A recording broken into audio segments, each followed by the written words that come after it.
Investing is an umbrella term that can mean anything from going to college to buying lottery tickets with your life savings. Investing in yourself is such a magical thing. It basically just means spending money and time to hopefully make your future better. The most common example of this is going to college. You spend 4 years and around 150 grand to get a degree, which on average will translate to around 35,000 extra bucks per year in your salary. This is something that you should probably do. Even most people you might find at the later levels have invested in themselves to some degree. Pun not intended. However, if you're here, you might want something a little more exciting, a more direct way to grow your money. Moving on to level 2, we have the boomer investor, who usually does not believe in buying stocks and just puts their money into bonds, CDs, money market funds, and high-yield savings accounts. Stuff no one cares about. They might even venture into buying some real estate if they're feeling particularly spicy. Usually, they hate stocks because they lost money during the dot-com or 2008 crash, and then proceeded to miss out on hundreds of percents worth of gains if they had just stayed invested during the 2010s. These safe investments usually yield around 2 to 3% a year, with inflation also supposed to be 2 to 3% a year. You can see why there are 5 more levels after this. Level 3 is the first time we actually get our hands on good old stocks. The Boglehead is a true passive investor. They just invest in a couple of low-cost diversified index funds. They're called Bogleheads since they're followers of the late John Bogle, who pretty much invented index investing as the founder of Vanguard.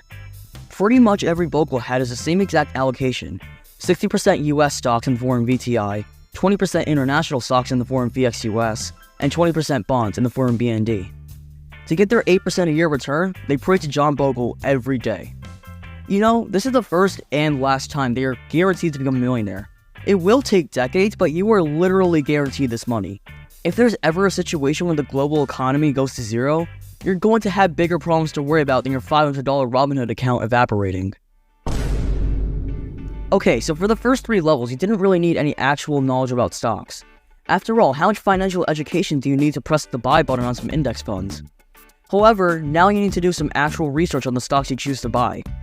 Someone who chooses level 4 investing usually buys multiple single stocks that they truly believe in for a couple months to a couple of years. This is where the average retail investor who's into the stock market but doesn't have actual time to pursue it ends up. Data shows that the average stock picker severely underperforms the market. This makes sense. If even the most accredited hedge funds have a hard time being in the market, why would the average person like you or I be able to? However, some people do get lucky. I know people who held Tesla during its rally in 2020 and 2021 and made a lot of money. Because of this, they thought that they were some type of stock-picking demigod. And then they proceeded to reverse all those gains in 2022 since they proceeded to dump their life savings into some insanely degenerate penny stocks as they proceeded to crash in the recession, thinking that they were invincible against losing money. Level 5 is kind of like level 4, but this time you're a lot more involved. You hold your positions for a couple days to weeks instead of years. Your goal is usually just to make a lot of small profits instead of a couple big ones like you would for level 4. This is the first time where company fundamentals aren't the majority of what you consider, technicals are. You don't care about the long-term prospects of the company, all you care about is the immediate price action. This is also the first time that you might find people buying or selling options. Fun. This is where the stock market shifts from something you do purely to grow your money to a weird side hobby. Day trading is an even more intense form of active trading, where positions are opened and closed within anywhere from a couple seconds to a couple hours. It is not for the faint of heart and requires advanced strategies and hours spent every day.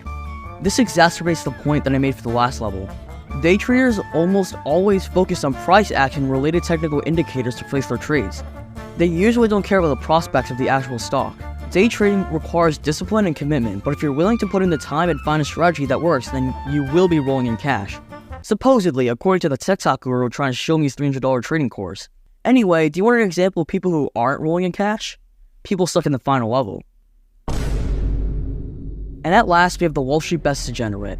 Do you remember back in level 3 when 8% per year was a good return? For the Degenerate, nothing less than 20xing your money in a day is acceptable. While the swing and day trader uses options somewhat responsibly, the Degenerate uses them to leverage their bets to the max and then proceed to lose everything. You may be wondering, why would you do this? Why would you put your entire portfolio into out-of-the-money options that have a 90% chance of expiring worthless? Well, the answer is simple. For every 100 degenerates that lose their life savings, there is one that never has to work a day in their life again. Since you're taking on obscene risk, you will be tremendously rewarded if your bets somehow end up working. You can make 100 years worth of gains in just a couple of hours. Wouldn't that be great? Wall Street Bets is really the only place in the world where you can see stuff like this unfold. Donating your money to hedge funds is a lot of fun, and that's what we're here for, right? Because investing is not about making money. It's about losing money by doing an activity that contributes absolutely nothing to society. Hey, I heard from Jerome Powell that if you like, comment, and subscribe, your portfolio will double tomorrow. I personally would not trust him, but why not try and see if it works? You have nothing to lose. Also, you can sign up for M1 Finance and receive $100 in free stocks. If you want some more examples of Wall Street Bets degenerates in level 7 losing more of their money, click the video here. Thanks for watching, and I'll see you in the next one.